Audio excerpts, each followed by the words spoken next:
Part 9 of Who the Fuck Did I Marry?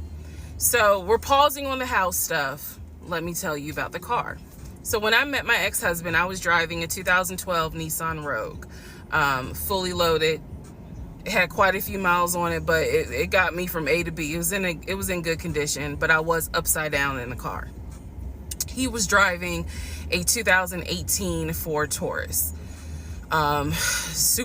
sport mode. I know he had a sport mode on the car, and I love driving that car. When he told me how he was a regional manager, he told me that one of the perks that came with the job was that he would be getting a company car. And so we spent time going to Range Rover of South Atlanta. We spent time going to Jaguar. We spent time going to BMW. We spent time going to Ford, which was on Mount Zion in Morrow, if you all are familiar with that area. He test drove a whole lot of cars. In the end, he decided on a BMW sedan. I was there when he test drove the car. I got in the car with him. I loved it. And he explained to the salesperson, you know, I'm getting a company car. I need to get a printout of the full price of the car, tax, tag, and title. Because what my company is going to do is wire over the money for the car. The salesperson was like, okay, you know, apparently that happens a lot. So he gave him a printout with the tax, tag, and title for the car. In front of me and the salesperson, he called the person in the finance department for his job. Obviously, I have no idea what this person's name is, but he called the person. He explained to them, this is the amount of money. He said the president of the company, so-and-so, has authorized for him to get a car, not spending more than, I think, $90,000 tax, tag, and title. The BMW came out to just under $90,000. And so I remember this conversation so fucking vividly. So he's on the phone in front. I'm sitting down, the salesperson sitting down at their desk, and he's like, they put me on hold.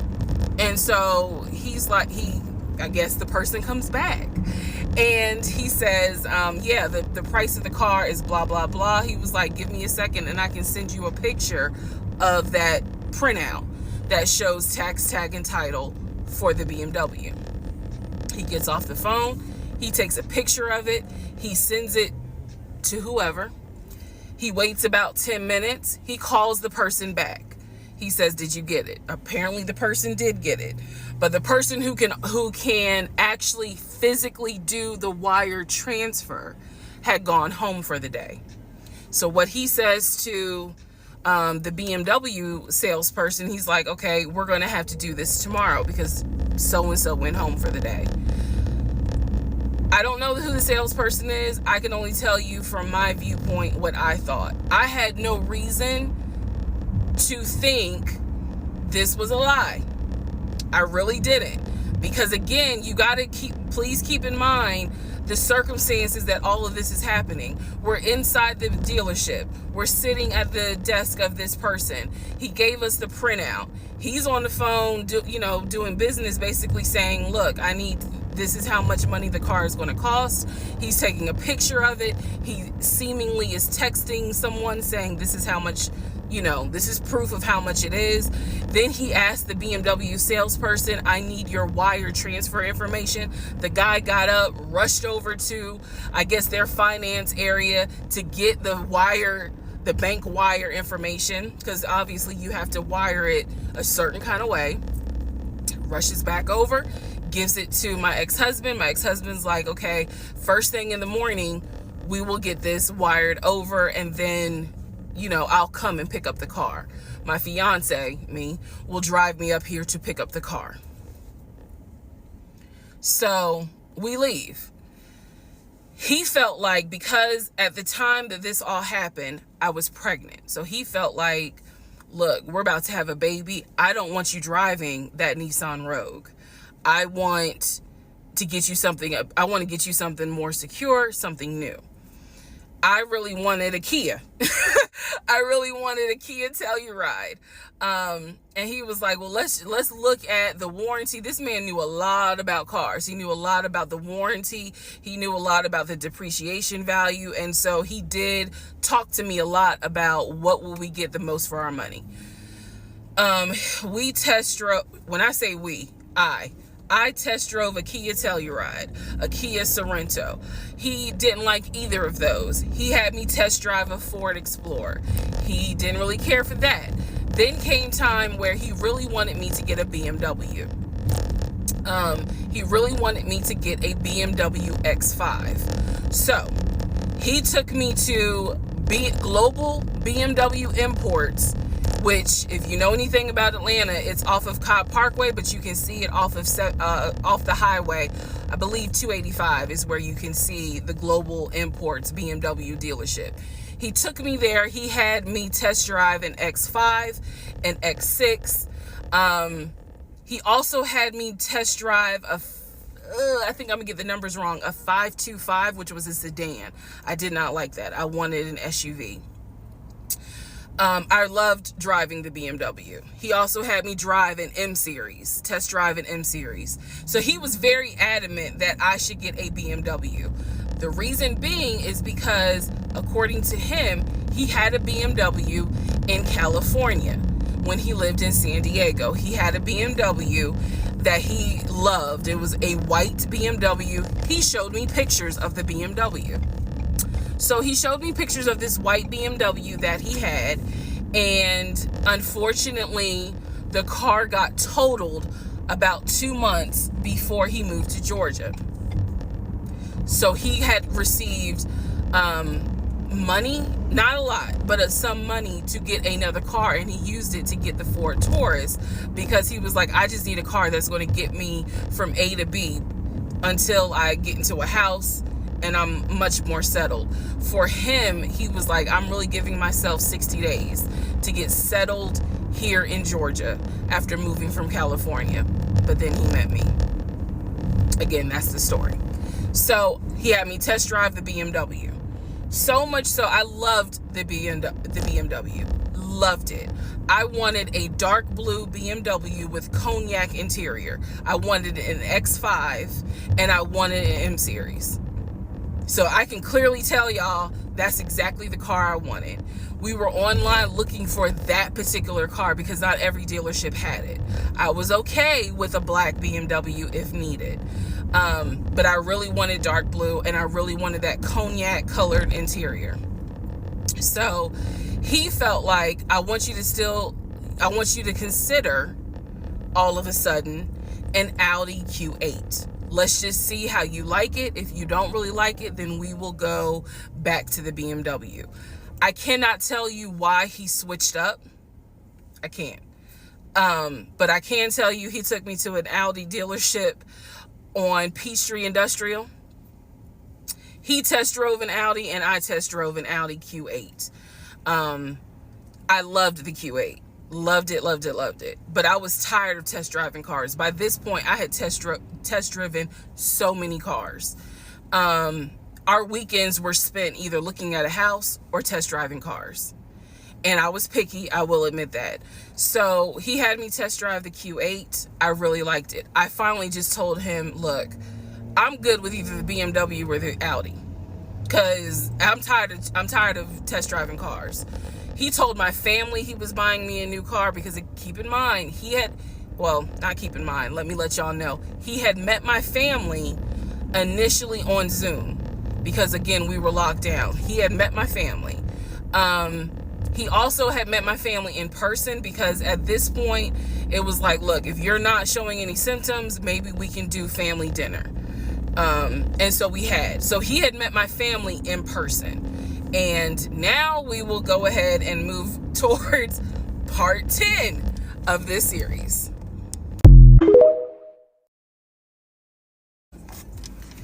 Okay, part 10. Who the fuck did I marry? Okay, had to sneeze. All right, so at this point, I had test driven all these cars. Kias. Hell, he even had me test drive a Nissan Murano. But the main two were BMW and an Audi.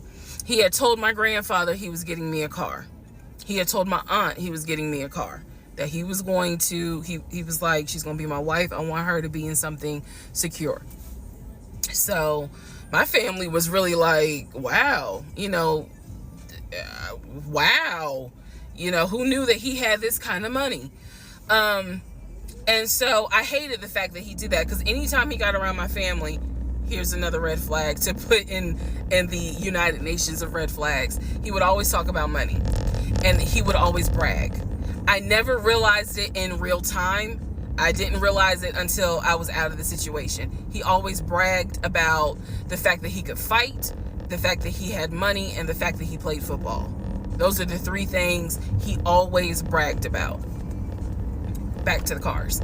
So I told him, I was like, pick one between the BMW and the Audi, because you said you buying it. So pick one. So this man chose the Audi. So he takes me to the dealership. I wanted a white Q8. He does give me the printout of how much it's going to cost, tax, tag, and title, to get this Q8. Gentleman who's helping us gives him the printout. He's saying he's going to pay this money for the car out of the savings account that's offshore. That's the story. That's what he's saying.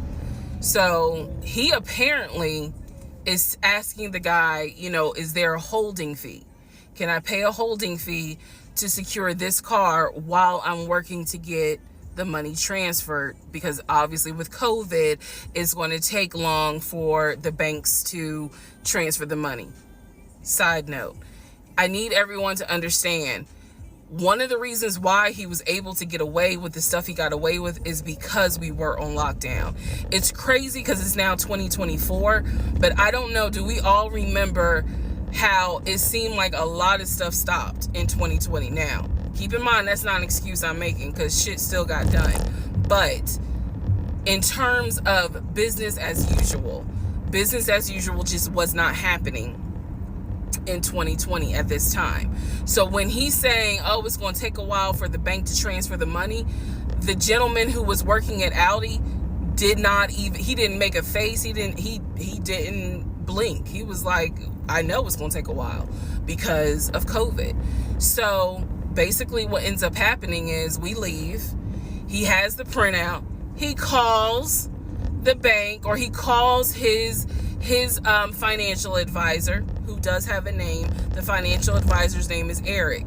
I feel comfortable using certain people's names, especially if we find out they didn't exist.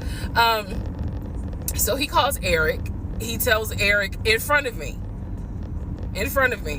hey, I need to transfer $72,526, whatever the amount was, because I'm buying a car for my fiance. This is the bank account information. Do you need me to give it to you over the phone, or do you need me to email it to you?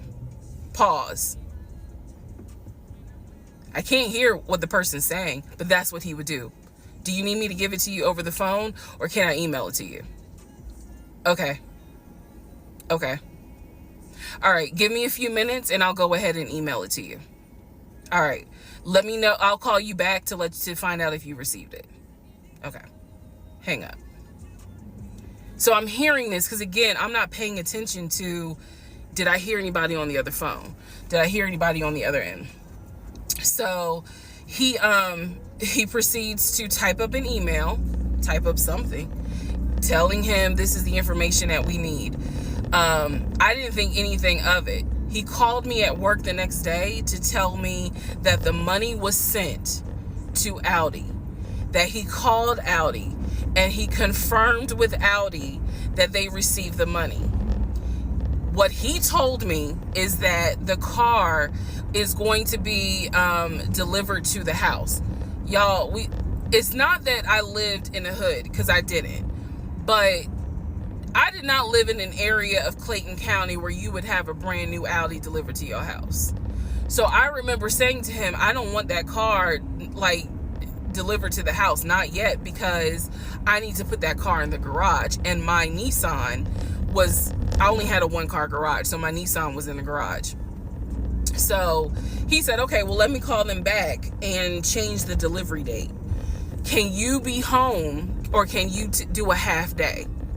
So he's asking me, can you work a half day so that they can deliver the car and you will be home for it? I said, yes, that's fine. Because again, it's COVID. I'm working from home anyway.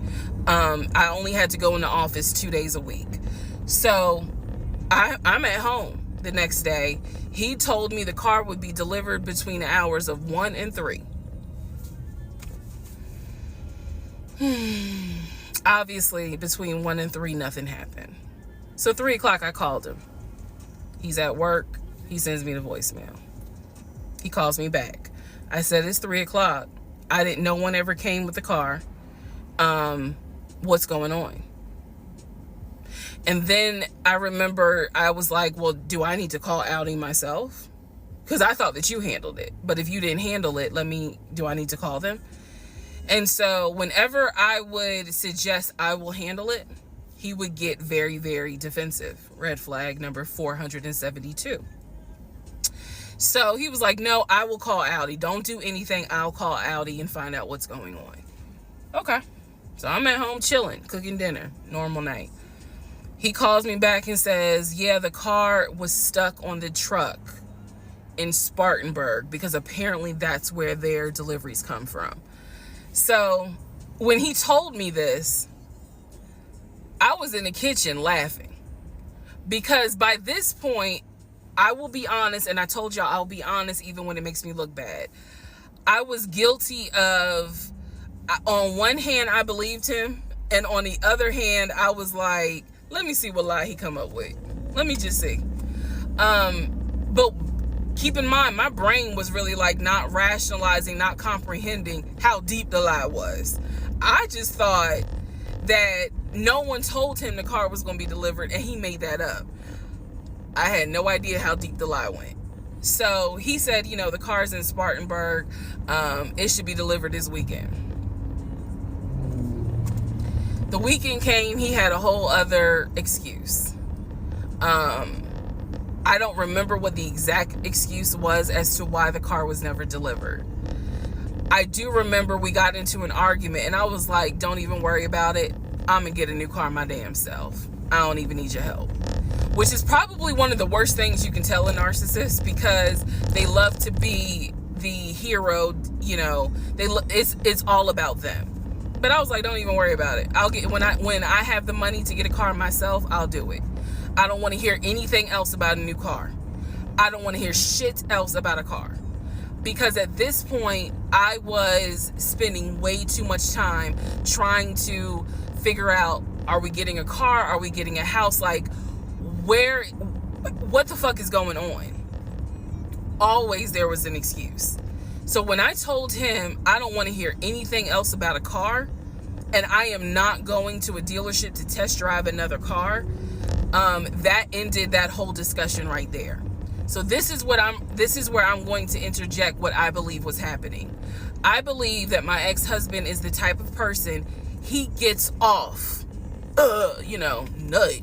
He gets off on you being excited about something that he knows you will never get.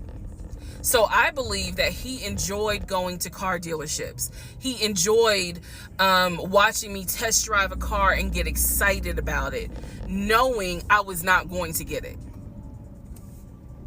It is the level of cruelty. And again, I'm telling y'all stuff that I found out way later on. It is the level of cruelty that I still cannot comprehend. So the whole issue about the BMW and the Audi,